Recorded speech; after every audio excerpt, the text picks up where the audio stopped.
От сегодняшнего дня является слугой народа. И это я ему в Малгобеке еще сказал. Это не престижное кресло, это большие обязанности, большие заботы, потому что справедливость должна восторжествоваться, прав народа и человека должно осуществиться.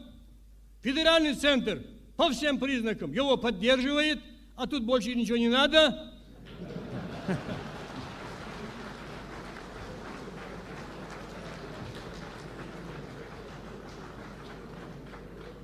Если вы позволите меня, я на ингушском языке его благословлю. Мурат, хадал диал президент Вол. Хатуани, хундал низлод. Дал иман хал сабр лод. Хат ханун диал Вол. Хундал медал.